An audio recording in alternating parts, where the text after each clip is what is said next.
Começa agora o Meia Pantufa. Bom dia, boa tarde, boa noite, boa madrugada, pessoal! Todo mundo com os fones de ouvido que tá começando o seu Meia Pantufa. Eu sou o Luiz Leão e tenho aqui de um lado o meu amigo que arriscaria a vida só pra filmar de novo, porque a iluminação melhorou. Gustavo Azevedo. Oi, Gusta. E aí, assistidores e assistidoras de câmeras de segurança com gafanhotos intrusos. E do outro lado, o meu amigo inteligentíssimo que se protege ao invés de sair correndo quando a situação tá difícil. Lucas Abreu. E aí, Lucas? E aí, seus donos de fazenda que chove moeda? A gente chega hoje em mais um episódio especial irresistível, porque Jordan Peele voltou para as nossas vidas com Não Olhe. O diretor que venceu um Oscar de roteiro em seu primeiro filme volta com uma história misteriosa, mas com todos os elementos que fizeram seus filmes anteriores serem sucessos de público e crítica. Aqui, Peele volta a trabalhar com Daniel Kaluuya em mais uma obra que mistura gêneros e estilos. Será que o diretor lançou mais um filme impecável? Ou dessa vez ele escorregou? Quais foram as melhores coisas presentes em Não Olhe? Com apenas 3 longas, é possível dizer que Jordan Peele é o melhor diretor da última década? Tudo isso a gente vai discutir com vocês nesse episódio. Antes de partir pro episódio, a gente tem alguns recadinhos importantes. Primeiro, se você é fã do Meia Pantufa, não se esquece de compartilhar os nossos episódios com os amigos, parentes, pets, porque isso ajuda muito o nosso projeto a crescer. E mais uma coisa, se você ouve a gente pelo Spotify, avalie o podcast aí no seu aplicativo. Tá logo no começo do seu feed. É só clicar no Meia Pantufa e dar pra gente as estrelas logo abaixo da descrição. Com essa avaliação, o Meia Pantufa consegue chegar em mais pessoas e expandir cada vez mais nosso trabalho. Sem mais delongas, pegue a sua montaria, suas câmeras automáticas caríssimas e vem conversar com a gente sobre Não Olhe.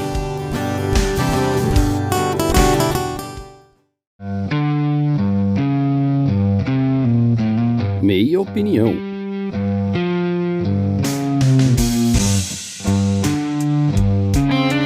Lembrando a todo mundo que a gente vai ter uma porção de spoilers nesse episódio, ok? Então, se você não assistiu o filme ainda e se incomoda demais em saber, salva o episódio nos seus favoritos e volta pra ouvir depois. Se você já assistiu ou não se incomoda com spoilers, fica aqui porque a gente tem muito assunto pra tratar. Hoje eu não vou falar nada, eu vou jogar a bucha direto. Gusta, não olhe. Por quê? Por que isso? Vamos, porque hoje é um episódio especial, então hoje a gente muda o formato. Eu não vou fazer aquela introdução gigantesca, não. Você vai puxar o debate hoje. Tá. Eu não sei o que pensar desse filme, na verdade. Tem tantas coisas, esse filme tem tantas camadas que eu tô surtando, sinceramente. Eu fui pesquisar porque eu não queria vir pra cá sem me aprofundar em alguns debates que o filme traz. Mas, em primeiro lugar, antes da gente começar a falar dos debates e das camadas que o Jordan Peele traz pro filme, eu queria falar, assim, como o Jordan Peele sabe fazer filme, né? Como ele sabe contar bem uma história.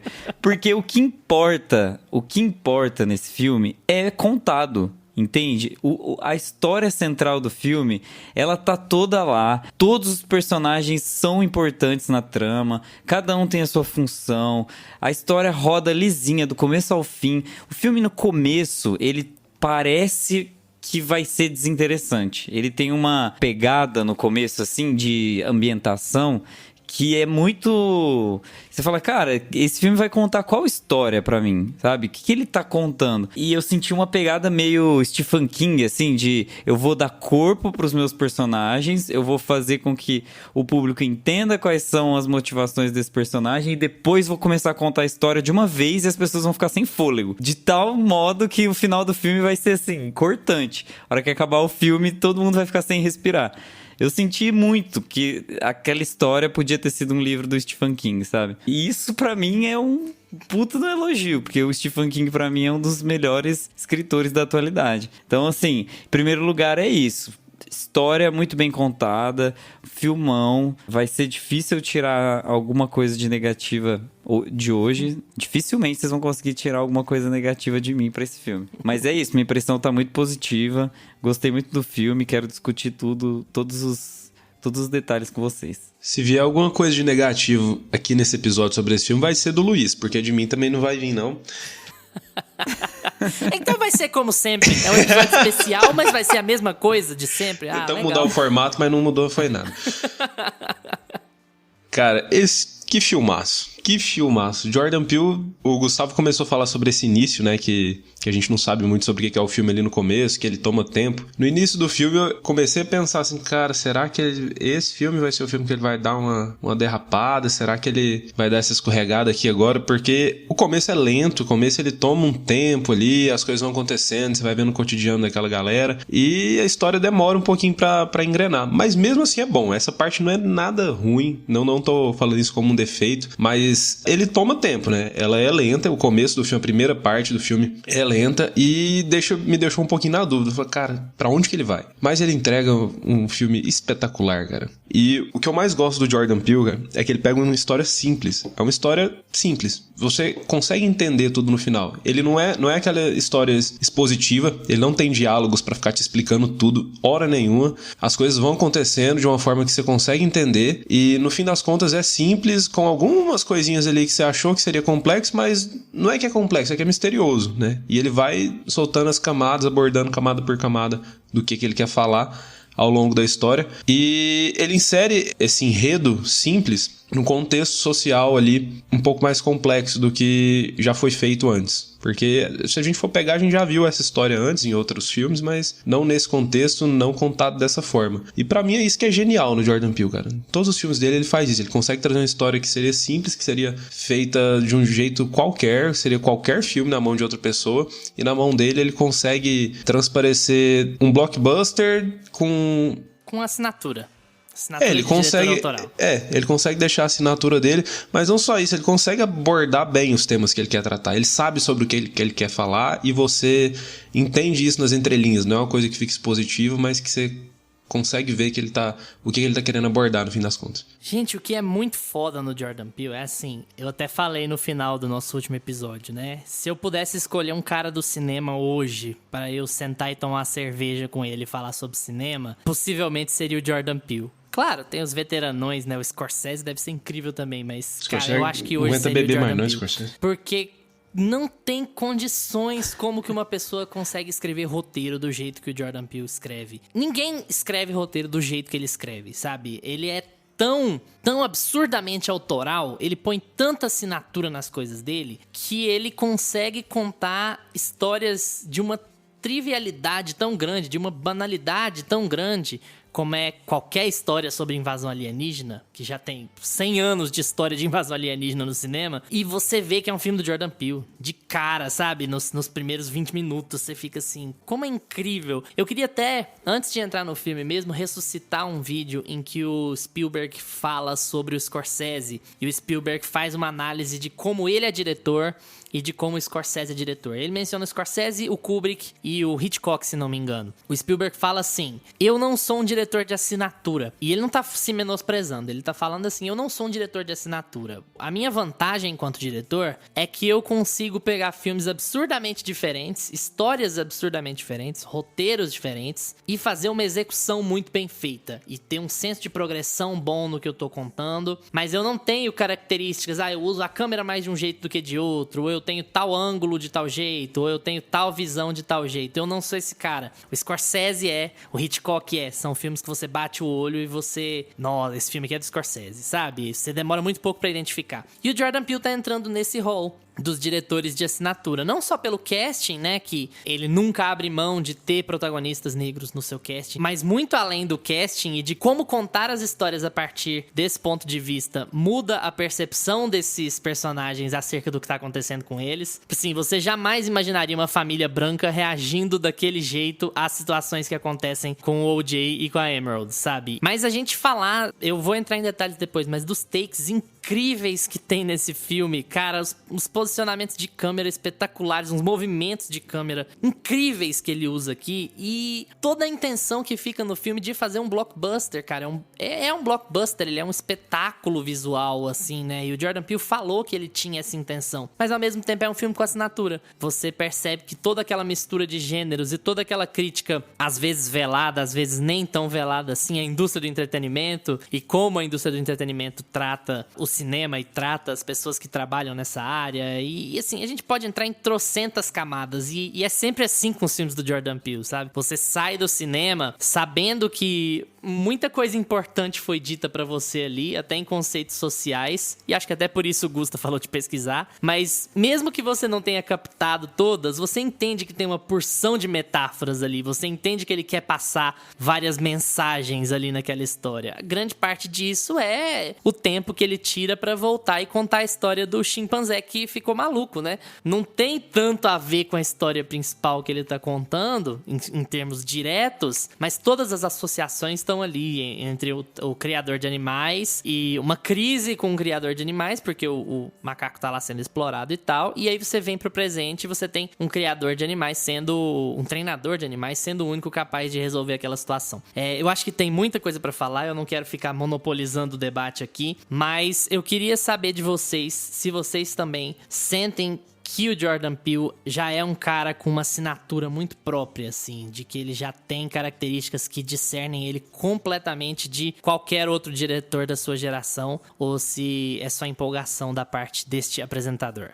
Tanto é que ele não faz filmes com gêneros parecidos, mas se você olhar todos os filmes que ele fez até então, você consegue identificar as marcas dele, né? Você olha pro Corra, que foi o filme de estreia dele, você olha pro Nós, que é um segundo filme que vem pra compor, assim, pra dar um corpo na carreira de diretor dele. E agora em Nope, né, não olhe, você vê que são filmes completamente diferentes. Você tá tratando de temas completamente diferentes, mas ele tenta costurar por linhas semelhantes. Você sente uma unidade temática, mesmo que as abordagens sejam diferentes das histórias. Ele tá tratando em Corra, ele tá fazendo um filme mais ali de... filme mais claustrofóbico, ele tá fazendo um filme sobre a psicologia humana, né? Aí ali no Nós, ele tá fazendo um terrorzão mesmo, ele tá fazendo aquele filme que vai assustar, que vai dar medo, a gente quer caracterizar as pessoas como monstros. Aqui nesse terceiro filme dele, ele quase não tem personagens do terror clássico aparecendo, né, até o último ato do filme. Então, assim, ele trata os filmes dele de forma muito diferente.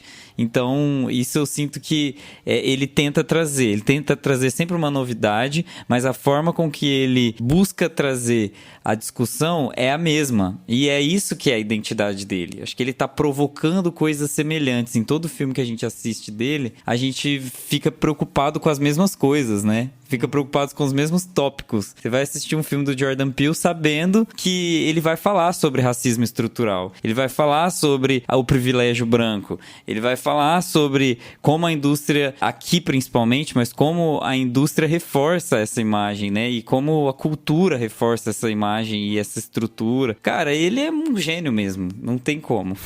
A gente só vai ficar elogiando o cara. E assim, um cara muito capaz de absorver as referências e de replicar elas com um toque especial dele, né? Esse filme é um filme de ET, né, gente? De um jeito ou de outro né? Apesar da subversão do que é aquela nave espacial lá no fim das contas ser bem surpreendente, a gente ainda consegue falar que é uma entidade alienígena, né? E você tem todo o clima de contatos imediatos de terceiro grau do Spielberg, você tem um bocado de clima de sinais ali, ele é um cara que consegue... as referências de sinais são perfeitas. Eu vou pegar os grandes diretores que trabalharam com o tema, traz aqui o Spielberg, traz aqui o Shyamalan, e olha, vamos pegar o melhor deles e eu vou dar a minha cara, e eu vou fazer funcionar do meu jeito, e eu vou conseguir jogar. O que é foda é que parece tudo muito natural no cinema do Jordan Peele, sabe? Não parece que ele tá forçando a fazer referência sobre racismo, ou referência sobre a indústria, ou referência sobre ET, o que quer que seja. A gente tem a impressão quase de fluxo de consciência na escrita dele, sabe? É como se saísse muito fácil da caneta dele. É isso que é muito impressionante. E aí, quando ele vai executar, cara, ele consegue sempre ter essa mistura de gêneros. Porque é um gênero do terror que já virou pop, né? Essa ideia do ET também. Você tem Independence Day, e aí não é só... É uma coisa que já é muito desassociada da figura do terror. É diferente do fantasma ou do monstro, por exemplo, né? Mas aqui você ainda tem elementos de terror impressionantes. A cena dos ETzinhos no celeiro, aqueles 3 ETs, é maravilhosa, cara. Porque, assim, ele foi genial no jeito de conduzir aquilo ali. Porque ele não tira a câmera. Ele não vira a câmera hora nenhuma. E ele deixa aquele cara parado lá. Aquele ET parado lá. E aí ele vai levantando devagarzinho, vai andando. Aí aparece a cabeça do outro no portal. Cara, é linda aquela cena. E é um fake, né? E é tipo assim, é um fake. É um elemento tradicional dos filmes de terror. É você fazer ameaça falsa. Ele pesa de um jeito diferente. Ele conduz a cena de um jeito diferente. Mais devagar. Criando tensão ao invés de criar sustinho. E pra uma cena que não vale nada, né? Pra história.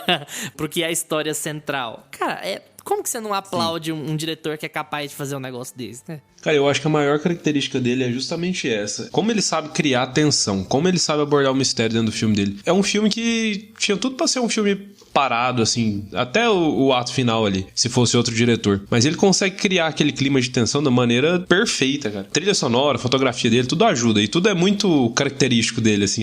Tem um negocinho da trilha ali que ele...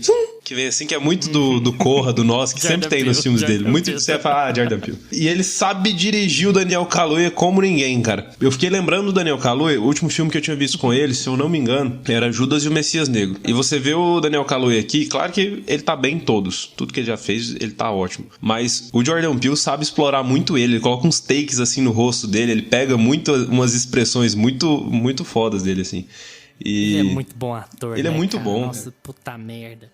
E ele convence eu ia super como puxar aquele isso. criador de cavalo, sabe? Ele é um cara muito soturno, muito sério. Quietão, meio sem caladão. expressão. E o que é foda nele é que isso é mérito dele e mérito do diretor. É que você sente o medo e o conhecimento do que fazer ao mesmo tempo na expressão dele. Tipo assim, olha, eu não vou fazer nenhuma besteira. Eu tô me cagando aqui, mas eu não vou fazer nenhuma besteira. Eu não vou agir por impulso. Eu tenho total intenção de sobreviver e de conseguir o meu objetivo aqui. E o Daniel Kaluuya expressa isso muito bem naquela expressão séria que ele tem, que você tem muita dificuldade de ler o que ele tá sentindo de verdade ali, ou como é que ele tá interpretando o que tá rolando ali. E aí ele fica sério, assim, 40 segundos numa cena, e aí ele abre a porta do carro, vê o que tá rolando, fecha, faz... Nope. Assim, É muito bom, e cara. ele já quebra, sabe? Você já... Ah, beleza, então ele tá com medo pra caralho mesmo. Só que ele tá racionalizando o que ele tem que fazer. Ah, é incrível, ele é muito Eles foda. têm uma dose de humor e horror muito bem balanceada em todos os filmes dele. Outra característica genial no dele. Corra, outra característica genial. É justamente isso. No Corra, ele apresentou isso muito bem. O Kaluuya tá com ele desde o começo do projeto. Eu queria puxar isso justamente, que ele... O cinema é uma arte colaborativa, né? Então, por mais que a gente fale do Jordan Peele aqui como um grande diretor, como um grande gênio, a gente sabe que tem uma equipe toda por trás e a gente sabe que ele tá com parceiros e atores muito bem assessorados ali com ele, sabe? Eles contam uns com os outros. Você vê que o Kaluuya confia na direção do Jordan Peele, você vê que a Keke Palmer tá completamente à vontade para fazer o papel que ela faz. Você vê outros atores, por exemplo, o Brandon Perea, que faz o Angel, Angel Torres, e ele tá ali super confortável. Ele é um cara que vai fazer um personagem de suporte para os personagens principais, e ele tá super confortável, super honrado de estar num filme do Jordan Peele. Você sente que o cara tá fazendo o papel da vida dele, ele tá se entregando pro filme. Ele não é o salsicha do filme, né? Ele não é o maluco por OVNIs e não sei o que. Ele mostra que ele gosta, que ele é ligado nessas coisas, mas ao mesmo tempo ele tem preocupações muito mundanas, né? A namorada, a loja, o emprego, a própria vida. Não é... Exatamente. Mas os ETs que estão aqui não sei o que, dominaram a nossa... Não é... É uma quebra total do estereótipo, né? Acontece também com a Keke Palmer, com a Emerald. Ela começa o filme muito padrão da mulher negra no cinema. A gritaria e aquela coisa meio sassy, né, e tal. E aí, quando o rolê vai virando, a personalidade dela vai se desenvolvendo muito mais, você vai sabendo muito mais de como que é a relação dela com o pai, como que é a história e tal. O pai que, inclusive, é o Kit David, que tá na última temporada de Community. Adoro esse. Sim. E todos esses personagens, eles têm essa dose de humor e horror, de humor e medo, né? Que trazem o horror pra história. Todos estão atuando muito bem. O próprio Steve Yeun, que a gente viu ele em The Walking Dead, fazendo um personagem muito sério. Que bem fez pro Steven Yeun morrer em The Walking Dead, né? Que a gente vê ele em Minari fazendo um personagem sério de novo. E aqui a gente tá vendo ele fazendo um personagem, assim, que tinha tudo pra ser o cara poderoso ali, né? Porque ele tem um parque temático, ele é muito fodão. Só que ele também tem a sua parte bem-humorada, sabe? Todos os personagens têm uma faceta de humor. Ele consegue extrair isso de todo personagem. Isso é incrível. Como que a pessoa consegue escrever um personagem tão bem que todos os personagens... O personagem do Kaluuya, o OJ, é um personagem que você não deve rir uma vez conversando com ele. Pra pensar no quanto aquele cara é soturno, sério. Você não vê nenhum atrativo de humor nele, mas aí naquela situação de perigo, naquela situação que ele tá com medo, você caga de rir dele, porque é ali que ele vai extrair o humor da pessoa, no perigo. E até na relação dele com a irmã, né? Eles têm umas cenas muito boas juntos, assim, eles têm uma química muito boa. Tem uma cena lá que eles estão fazendo o plano deles lá, né? Aí, não sei o que ela fala, cara, que ela dá uns 5 tapas na mão dele, assim, ele fica mó empolgadão, assim. É que ela falou que um humor físico, eu falei assim. que esse cara ia trazer uma câmera que não era elétrica. Eu falei que não precisava de uma câmera, não. Outra coisa que foi muito legal com relação a esse filme foi o marketing, né? Porque o Jordan Peele segurou a história até onde ele pôde. Os trailers informavam muito pouco, quase nada. Ele soltou uns teasers já há um tempinho. É bom lembrar que esse filme tá saindo aqui no Brasil quase com um mês de atraso com relação aos Estados Unidos, né? Então, a conversa lá já esfriou, aqui ela tá só começando. E, então, assim, ele já trabalhou com a fama que ele conseguiu, né? Com a ideia de, tá vindo um novo Jordan Peele aí. O que será que é? Sabe? Ele já conseguiu criar essa persona em volta dele. E eu sei que isso já foi falado a exaustão no mundo, mas ainda é muito difícil de acreditar que é o Jordan Peele, sabe? Esse cara era ele era um ator de sitcom, de sketch, sabe? É igual você pegar o Bussunda aqui no Brasil. O Bussunda virou o maior diretor de cinema do contemporâneo. Cara, é meio inacreditável, assim. E ele consegue manter um padrão de qualidade nos seus filmes que é meio incontestável, né? Vocês acham que esse filme se coloca, pro gosto pessoal, claro, né? Ele se coloca em qual posição entre os 3 filmes do Jordan Peele pra vocês? É o melhor? É o pior? É o do meio? Eu fico entre o do meio e o último, hein? Pra mim, o melhor dele ainda é Corra. Engraçado isso, né? Que é o primeiro filme mais conhecido dele, né? Quando ele veio pra essa nova onda de terror e tal. E é o melhor dele. Pelo menos pra mim, é Corra até hoje. Eu gosto de Nós, cara, mas eu gosto de Nós até...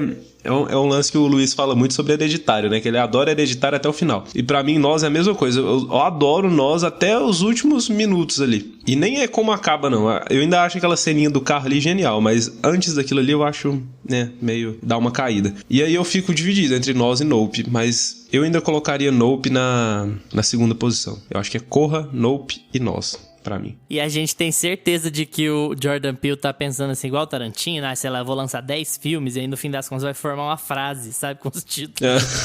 Sim. Eu tô com o Lucas, assim, eu tô dividido entre qual fica em segundo e terceiro, entre o Nós e o Não Olhe, mas eu acho que eu vou ficar devendo essa. Eu vou reassistir o Nós pra poder depois falar aqui, porque eu tô com o filme muito fresco. Agora eu tô muito empolgado com o Nope, mas eu preciso reassistir o Nós. Porque eu lembro que eu gostei muito da estética. Esse filme, o Nope, ele não me marcou esteticamente. E é uma coisa que Corra e Nós fez. Eu consigo lembrar o macacãozinho da Lupita. Eu consigo, sabe, objetos emblemáticos. Tem tesoura. Ele conseguiu criar um horror um pouco mais substancial, sabe? Eu acho que, em algum sentido, o Nope, ele é um pouco mais genérico. Mas eu acho que é proposital, inclusive, né? Ele tem uma cara de blockbuster. Mas até que ponto você vai trazer tanto mistério pro seu marketing e depois na execução do seu filme você não vai criar elementos que segurem, sabe, imageticamente seu filme. E tá bom que ele tem toda a questão do próprio cavalo, que é uma imagem forte, mas será que é o suficiente pra segurar? Porque o principal mistério do filme era ao entorno do alienígena, né, daquela criatura que a gente tá ali acompanhando, tentando adivinhar o que é. E ele não toma forma, eu sei que é proposital, e aí no fim das contas esse horror, ele nunca é materializado, ele fica sempre nessas coisinhas que estavam ali no cotidiano dos personagens. Não é um defeito, é intencional, mas eu acho que imageticamente fica muito mais marcado o que aconteceu em Corra e o que aconteceu em Nós do que o que aconteceu aqui. Visualmente, Nós é muito mais marcante, Corra também, mas eu acho que Nós principalmente. Mas Nope eu acho ele um filme mais redondo. Se for pra juntar assim o saldo geral dele, eu acho ele um filme mais redondinho, mas com certeza os outros são muito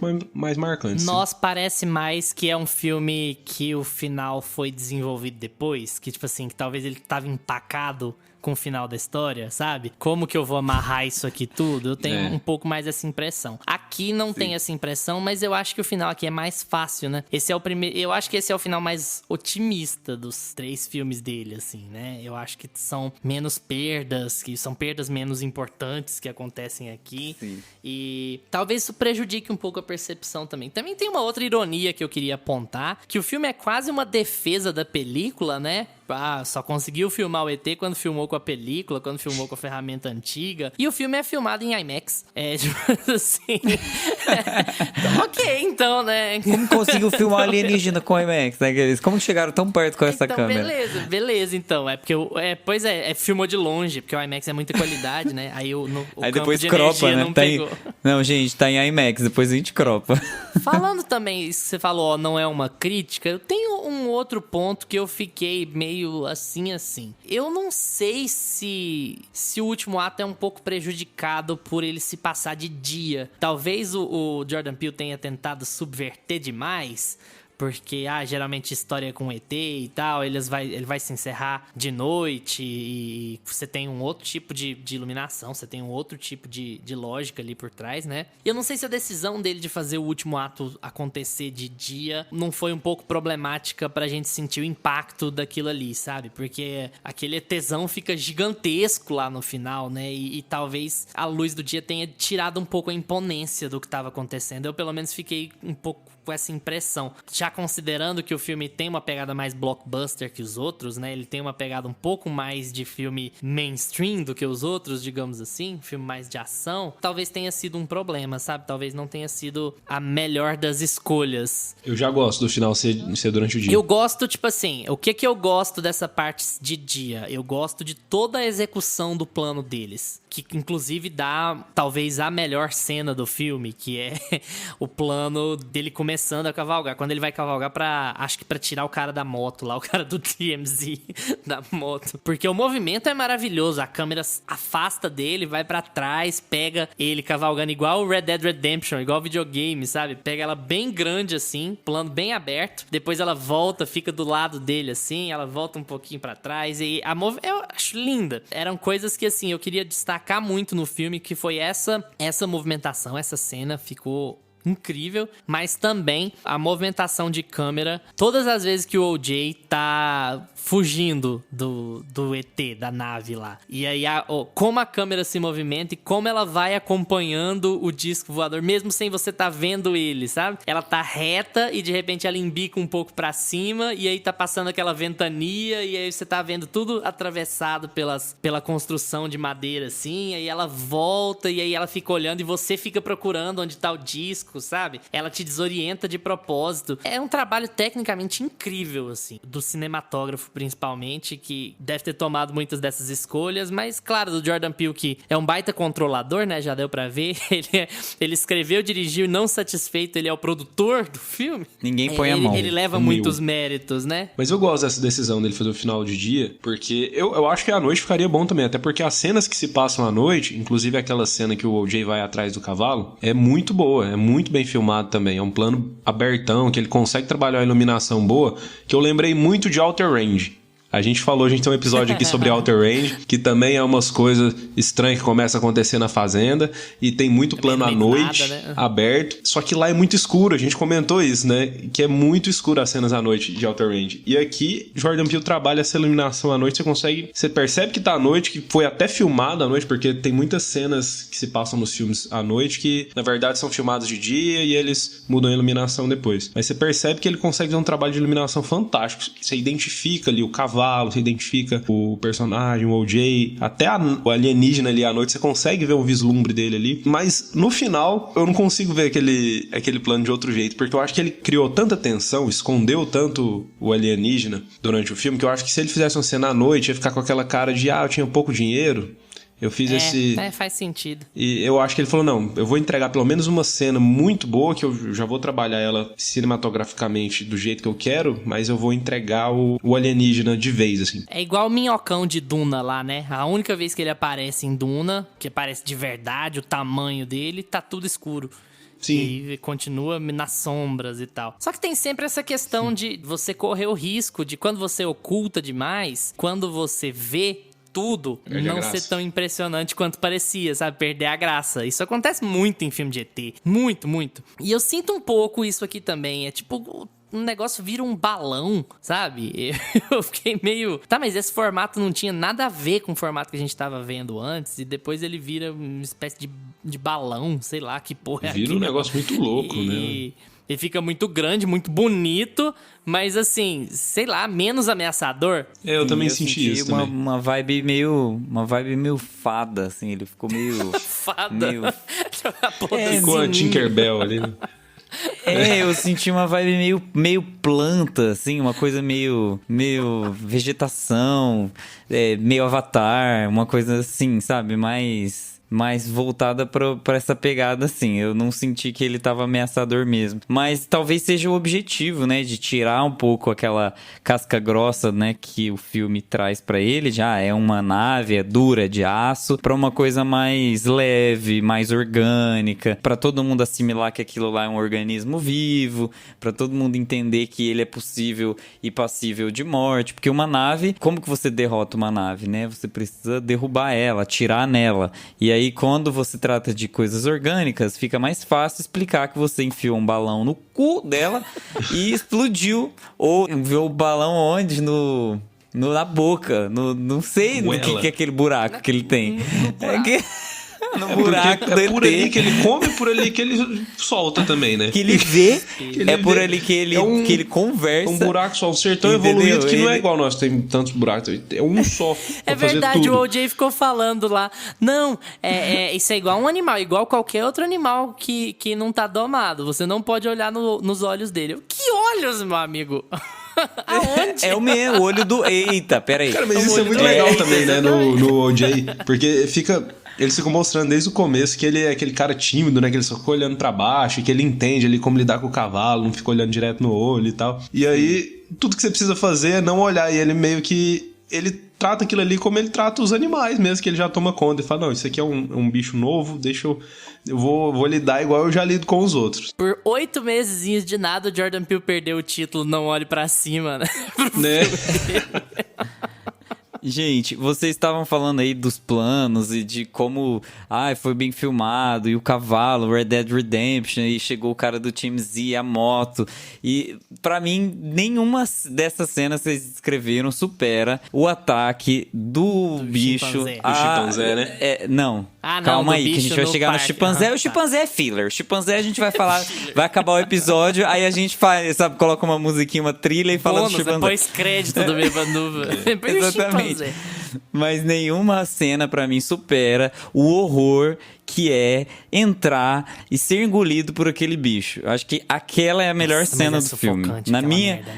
Na minha opinião, quando eles colocam o bicho assim pra ser ameaçador de verdade, porque até então ele tava ameaçando. Eu tô aqui na minha nuvem, de vez em quando eu taco moedas, de vez em quando eu sugo um cavalo. Mas quando ele vai atacar a população ali naquele local, né, que é quase... É o começo do terceiro ato, né? Aquele aquela engolida ali. Ele puxa um monte de gente pra cima e todo mundo morre sufocado, cara. É bizarro, é muito louco. Cara. Eu fiquei transtornado naquela cena. Pra mim, aquela lá é a 10 de 10 do filme. Pra mim, é ele mostrando que ele sabe criar tensão, que ele sabe gerar o horror. Porque é ali, ó. Então, os nossos personagens principais não podem parar ali naquele lugar. Então, agora a gente vai defender eles até o fim. É ali que a gente decide que não tem como ser engolido. Porque até então, quando tem um buraco lá de um alienígena que a gente não sabe o que é, quem vai pra lá, que você não sabe, às vezes é uma nave, às vezes você vai encontrar um alienígena, vai conversar. Quantos filmes já não fizeram isso? Tipo, você entra na nave alienígena e é uma pessoa, sabe? Poderia ser tipo a Tilda... poderia ter sido a Tilda Swinton. Gente... Se fosse a Tilda Swinton, vocês iam ver que o filme ia mudar de cara. Mas claro. Não, é um intestino lá, é uma... Claro que ia mudar. Mas aquela ali é uma cena decisiva. E pra mim foi a mais importante, sabe? Porque tudo que ele fez depois é uma conclusão, né? E muito bem executada do perigo que aquele bicho tinha, do perigo que ele mostrava pra aquela população que já morreu todo mundo, né? Jazeu. Mas é isso, assim, eu tenho a sensação de que aquele ponto foi crucial pro filme. Ah, não, eu adoro essa cena também. Então eu queria fazer uma outra pergunta pra vocês, que é sempre a parte mais difícil do Jordan Peele. O que vocês pegaram de mensagem desse filme? Porque sempre tem várias, né? Quais são as metáforas que estão ali? O que ele tá querendo dizer com esse filme? Qual que é o real paralelo entre o chimpanzé, o Lucky e o ET e o OJ e a situação toda? O que vocês pegaram, assim, no geral, do que caralhos o Jordan Peele quis dizer aqui? Eu lembro da Roxane. Parem elefantes. Parem de... Matem elefantes. Pra mim, é o meme perfeito. Parem de animais. Não façam maldades com os animais. Luísa Mel, entrando na casa da mansão da Mal Assombrada. Meu Deus. É isso. É hiperexploração e a hiperexposição e como isso afeta a gente. Eu acho que essa foi a mensagem que ele quis passar. E como algumas criaturas que não têm a noção, não têm a dimensão do que é a maldade do ser humano, assim, sofrem com isso. Ele quis dizer que a gente sonha tanto por uma hiperexposição de absolutamente tudo, a gente tem o ego tão inflado que a gente não percebe o dano que a gente faz para as criaturas que estão ao nosso lado, que não querem ser super expostas, que não querem estar no mesmo lugar que a gente e que não tem o ego inflado, porque para as outras criaturas é só o acontecer, né? É só o viver um dia após o outro. Só pra gente que é esse excesso de querer estar melhor a cada dia, de querer estar mais bem visto a cada dia. Então, eu acho que é um pouco disso. Ele quis mostrar que a gente tem esse ego muito inflado, literalmente, porque tem um boneco inflável no final, mas que é isso, pra gente parar e refletir um pouco sobre isso. Eu acho que ficou essa mensagem na minha cabeça. Mas a conclusão do filme não é a Emerald conseguindo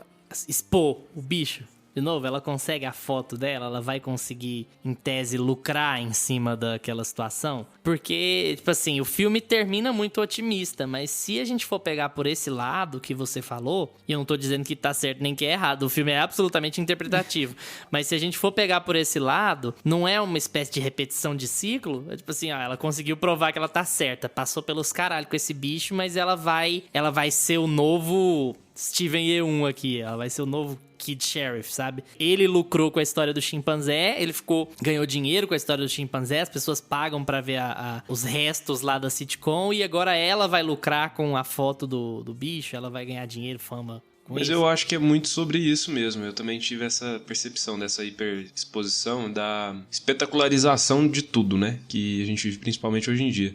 E isso tá em todos os personagens, né? São os dois irmãos, o OJ e a Anne, que querem tirar a foto do ET pra levar pra Oprah pra ficar famoso, pra ganhar dinheiro. O Angel, que tá fissurado em embarcar nessa aí também. O diretor de fotografia, que também tá querendo fazer seu nome com isso.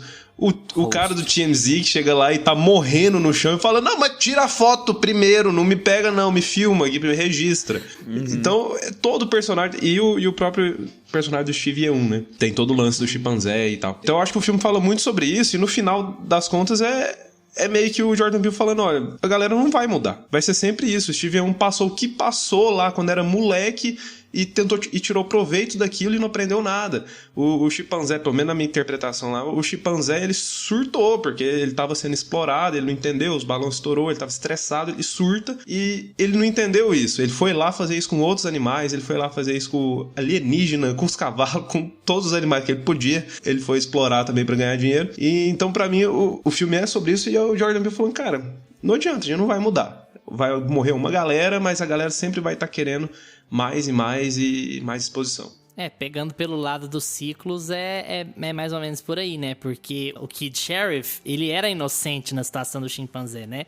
Não era ele que estava explorando aquilo ali, em tese. E aí ele sobreviveu, mas ele sobreviveu e ele virou o que os adultos fudidos lá eram. Tanto é que a mulher que era a mãe dele na sitcom tá lá, sentada lá na plateia, vendo o ET ser comida pelo ET, tô com a cara tudo fodida lá, né? Por essa ideia de repetição de ciclo, se a gente for por aí, eu acho que a lógica é essa também. Mas tem muito subtexto, né? O que é lindo no Jordan Peele é que sempre tem muito subtexto. Eu acho que nem sempre a gente pega tudo que ele tá querendo dizer. Até porque tem muitas coisas do contexto racial também que são inalcançáveis pra nós, que nós nunca vamos conseguir entender exatamente o que tá dizendo, o que tá passando, o que ele tá querendo refletir ali. Mas ele sempre faz umas brincadeirinhas, ele sempre coloca esse tipo de jogo, né? Aquela ideia de que os irmãos, o OJ e a Am não fariam joinha pros outros. Aí o cara tá lá fazendo joinha, pensa, faz, acho que tem que fazer, né? Ele faz um joinha, assim. Então, assim, esse tipo de piadinha, esse tipo de alfinetada, assim, é muito Jordan Peele e acrescenta muito ao clima do filme, em verossimilhança especialmente, né? Porque a vida não é tensa o tempo inteiro. Num filme de horror, é tudo tenso o tempo inteiro. Num filme de comédia, é tudo alegre o tempo inteiro. Aqui não. Aqui você vai rir, aqui você vai ficar com medo, aqui você vai ser ganancioso, aqui você vai ser feliz, aqui você vai ser triste. E é um talento muito grande que ele tem pra contar histórias desse jeito. E nos momentos mais inesperados, né? Porque, vamos supor, você tá lá fudido, você quebrou o carro, você tá... Vou contar a história do Luiz agora. Que... Você tá... Vamos colocar aqui em pauta. Luiz quebrou o carro esses dias. Aí, você tá lá na rodovia, parado, com o seu carro quebrado, chorando. É um filme de drama ou terror, né? Porque às vezes se for à noite... Essa semana foi só terror. Teve nada de alegre. Só que você manda uma mensagem pros seus amigos e manda uma figurinha e manda uma foto com o carro quebrado. Tipo, você tá rachando o bico ali, nem que seja 1 minuto, sabe, da sua tragédia. E é isso, você tá passando por um momento difícil, todos os personagens estão fazendo o corre deles ali, você vê que eles estão passando por dificuldades muito visíveis, né? Todo mundo, a Amy tá procurando emprego, o OJ pode perder o legado que o pai dele, o bisavô, tataravô, enfim, a família dele deixou pra ele, tá todo mundo... Isso é muito louco, porque a gente fala muito aqui sobre as motivações dos personagens e o background. O que eu comentei ali no começo foi justamente isso. A gente tem um estofo e uma apresentação dos desafios que eles vão ter pela frente que ajuda muito a defender esses personagens. Porque... tanto faz se eles estão errados. A gente sabe que eles estão errados, porque eles não deveriam estar... Eles estão arriscando a vida pra ganhar dinheiro, né? Exatamente, não é moralmente aceito o que eles estão fazendo. Eles deveriam ter pegado a caminhonetezinha, ter se mudado de cidade, e o filme deveria ter acabado no final do 2º ato.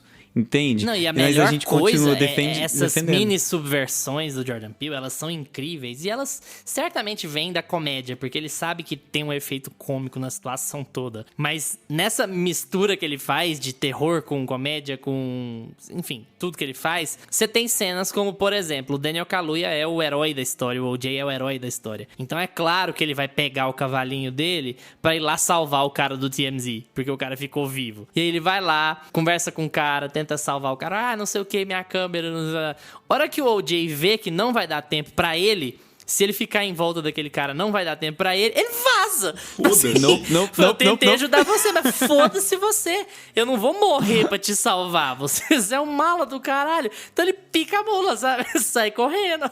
Tem coisas mais importantes pra eu fazer aqui.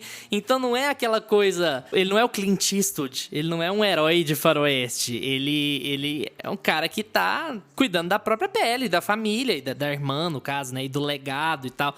Muito mais do que ele tá lá pra salvar os outros e pra salvar a humanidade, ou pra impedir que o monstro coma outras pessoas. Não é bem essa a motivação dele. A motivação dele e da irmã é muito pé no chão, né? É ir pra Oprah. Eu quero fotografar pra eu ganhar dinheiro, porque eu preciso de dinheiro. E porque eu tenho um ressentimento enorme desse meu vizinho aqui que tá comprando os meus cavalos e eu não consigo comprar de volta. Ele tá acabando com o legado da minha família, sabe? Então, é muito foda como é tudo muito pé no chão, ao mesmo tempo que é uma história de ET, caralho.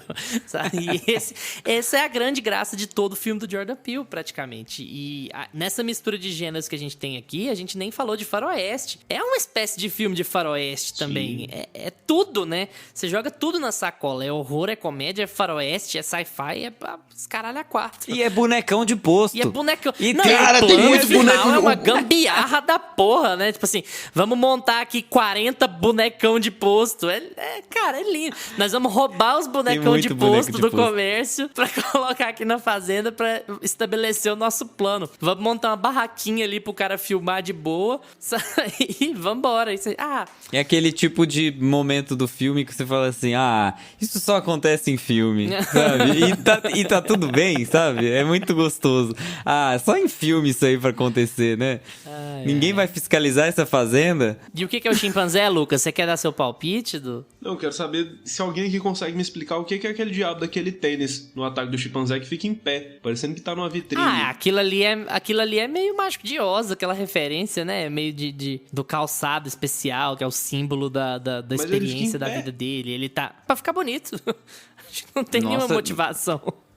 Essa explicação que o Luiz tá dando aí, ela é um pouco mágico Não, de mas Oz. o negócio... Mas o próprio Pera aí. Jordan Peele, ele falou que ele tem o Mágico de Oz como uma das referências pra esse filme. Isso vem da boca entendi. dele, sabe? Porque ele fala... Ele apresenta esse filme como um espetáculo. Eu escrevi esse roteiro no momento em que a discussão sobre o futuro do cinema estava muito forte. Eu imagino que começo de pandemia, meio de pandemia, né? Isso ficou na minha cabeça e aí eu quis fazer um filme espetáculo. Eu tive a intenção de fazer mesmo um filme espetáculo. E é por isso que certamente é por isso que o vilãozão, ele é tão gigante, né? Aquele mega balão e ele é tão bonito e encurvado e é por isso que o filme defende a película, mas foi gravado em IMAX, é por isso que ele tem a cara que ele tem, assim. E eles citam o Mágico de Oz como essa percepção de referência. Eu não sei se vocês já viram o Mágico de Oz, mas é assim, é inacreditável que esse filme seja de 1939. É inacreditável. Você olha e fala, cara, não é possível. Pelo menos nos anos 60 esse filme é. E de como ele é... o design de produção dele é espetacular, assim. Como é valoroso, sabe? E não só o design de produção, mas a cinematografia, a direção e toda a história, né? Como a história é contada. É incrível. E o sapato é uma referência muito grande de Mágico de Oz. E eu imagino que ele tenha tido meio que essa intenção aqui de replicar o sapatinho, sabe? De como ser aquela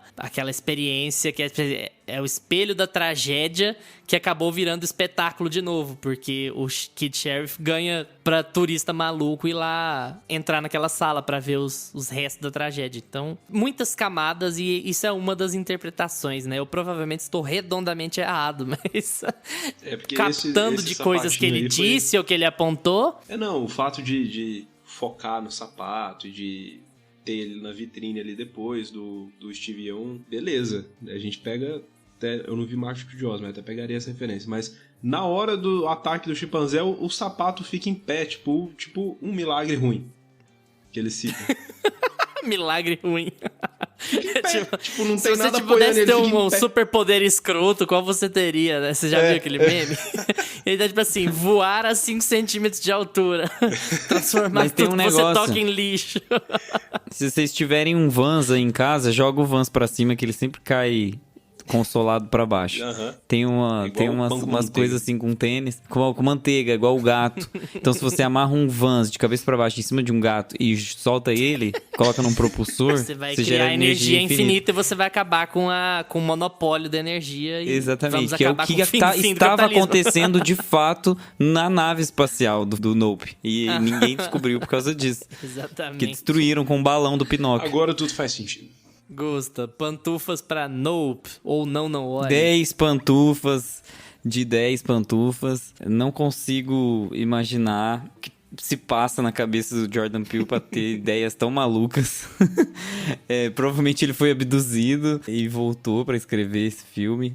Acho que ele teve erros muito... Se ele teve erros nesse filme, acho que foram muito pequenos. O filme, ele tem uma história muito concisa, ele tem uma história muito entendível, assim, muito fácil, palatável. Ele é pra muitos públicos, ele é um filme que muita gente vai gostar. É isso que a gente tá falando, é um blockbuster. Só que ao mesmo tempo o filme tem todos esses subtextos que só o cara consegue fazer, sabe? Então, eu acho que ele tá aí pra construir uma das maiores carreiras do cinema. Ele vai estar nos livros de top 50 diretores pra assistir daqui uns tempos. Se já não está, né, em várias listas de vários críticos de cinema. Pra falar a verdade, todos os filmes dele que eu assisti são 10 de 10. Então, eu tô começando a achar que o cara é um gênio mesmo, não tem. Aproveita e já responde o nosso clickbait, então, que eu esqueci de perguntar. Dá pra dizer que o Jordan Peele é o melhor diretor dos últimos, sei lá, 10 anos? Então, quando a gente foi fazer o clickbait, eu até coloquei o Eggers na parada, né? Porque, pra mim, o Eggers consegue... Robert Eggers, né? Para falar o nome completo, as pessoas conseguirem pesquisar aí. Ainda, pra mim, tá ali na disputa. O cara tem muito filme bom. Eu não sei, assim... Tem muita gente boa na década. Eu acho que colocar estou muito Marina Silva, né? Advogada de cima do muro. Mas é isso, assim, eu não vou bater o martelo nessa pergunta, porque meu coração fica dividido com vários outros diretores. Eu ainda quero ver coisas que o Aronofsky tem pra fazer. Eu quero ver coisas que o Christopher Nolan... Começou nos anos 90, meu amigo. O Nolan também. Ah, mas a gente tá falando de década agora, a gente tá falando de hoje, hein? Ei, 2022. O Jordan Peele começou na década passada também, não foi nessa. Nos últimos 10 anos. Ah, nos últimos 10 anos é complicado. Mas tem o Eggers ainda pra disputar, então vamos lá, vamos com calma. Lucas, pantufas. 10 pantufas, não tem outra nota pra dar pra esse filme, gente. É 10 pantufas. E se alguém souber como diabos aquele sapatinho, se alguém tiver uma outra interpretação, comenta com a gente no Instagram, no Twitter, como que aquele sapatinho ficou em pé. Não vai dormir. Que eu fui dormir, eu assisti esse filme ontem à noite, fui dormir já pensando, já assim, meu Deus, né? Mas 10 pantufas, pra mim tá tudo perfeito aqui. Como ele conduz a história, o roteiro, a fotografia, muito característica do Jordan Peele.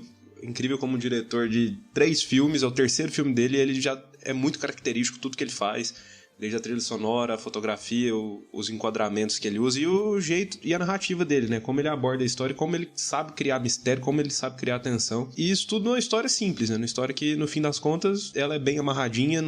Ele tem várias camadas, né? Pra gente estar interpretando, mas não é aquele filme complexo que você precisa parar pra ler, pra entender ele. Ele consegue te entregar uma história bem coesa e bem até blockbuster assim mesmo. Funciona muito bem. Então, 10 pantufas. Não sei dizer se ele é o diretor da década, não. Eu não sei escolher nem qual que é meu filme favorito, gente. Eu não sei escolher. Eu fico em dúvida sempre entre 10. Todo mundo sabonetando. Então, assim, ele tá num top 10, com certeza. Talvez num top 5. Eu acho que esse filme é nota 10 também. Eu sinto algum peso no fato de ele estar um pouco mais simples do que os outros dois, mas eu acho que de certa forma, já que o Gusta mencionou o Eggers, de certa forma o que ele passa no Homem do Norte, por exemplo. É uma coisa meio, chegou a hora de eu pegar um público mais amplo. Eu vou contar uma história mais quadradinha, digamos assim, uma história mais palatável, e eu vou fazer um filme que tenha um final mais tradicional, que ele tenha um andamento, de certa forma, mais tradicional, e esse filme não vai deixar de ter minha assinatura. Se eu fosse dar menos pantufas, eu daria porque eu acho o filme mais simples do que os outros dois. Mas eu também não posso fazer isso porque é uma virada de público, né? É um cara que tá tentando pegar um outro público, talvez. Um público maior, mais amplo com esse filme. Até porque ele foi mais caro pra fazer, foi mais caro pra filmar. Já falamos várias vezes aqui do IMAX. Quem gosta de filmar no IMAX é o Michael Bay, gente. Então, pra vocês terem uma ideia do que ele tá tentando reproduzir aqui, né? Tem que ter dinheiro. Nolan também gosta.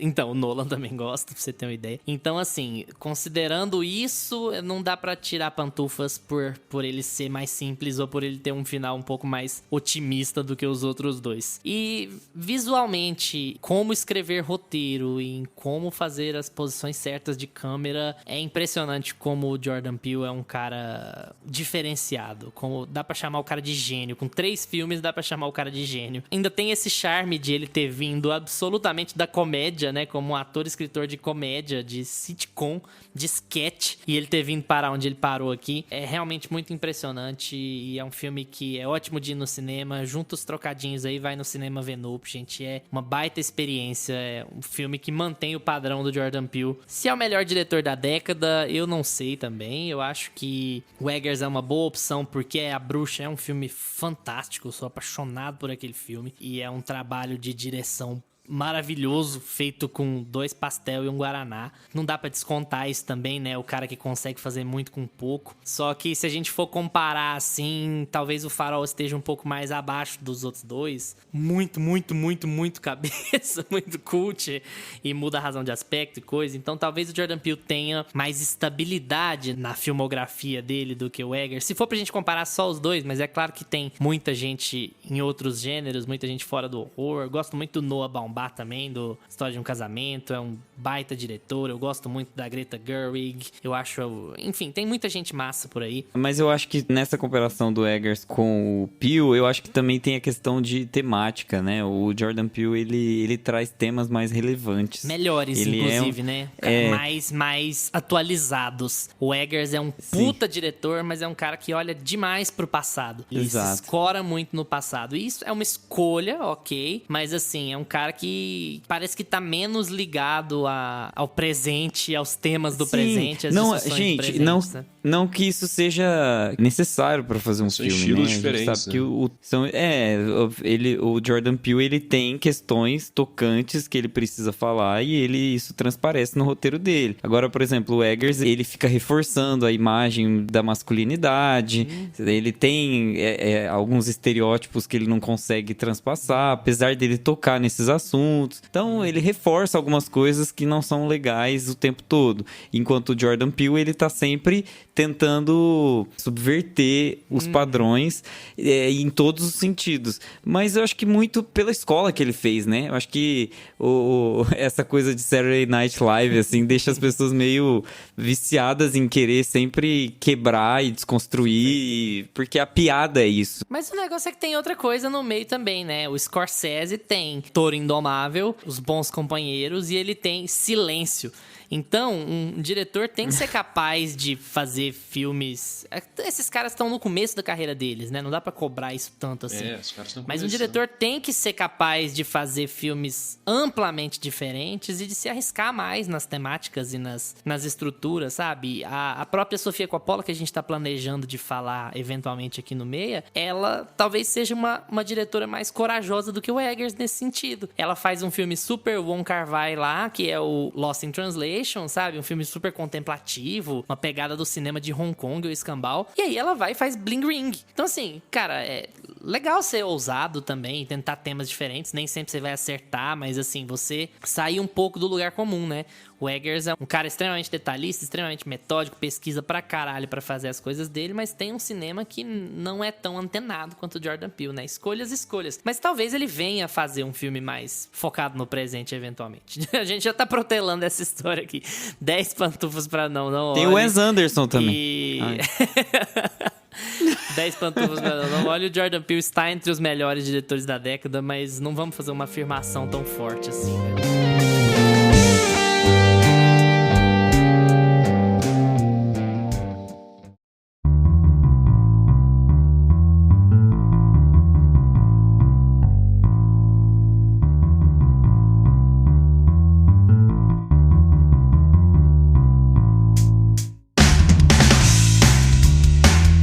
E aí, pessoal, gostaram do episódio? Concordaram ou discordaram muito da gente? Então vamos trocar uma ideia no Instagram ou no Twitter, @meiapantufa, porque a gente responde tudo que aparece por lá. Valeu pela atenção de vocês. Tchau, Augusta. Tchau, galera. Tchau, Lucas. Tchau! Lembrem-se de seguir a gente no seu agregador de podcast preferido: Spotify, Apple for Podcasts, Deezer, Amazon Music. Terça-feira a gente tá de volta com mais Meia Pantufa pra vocês. Tchau! Este podcast tem locuções de Lucas Meleiro e Carla Ribeiro e edição de Luiz Leão.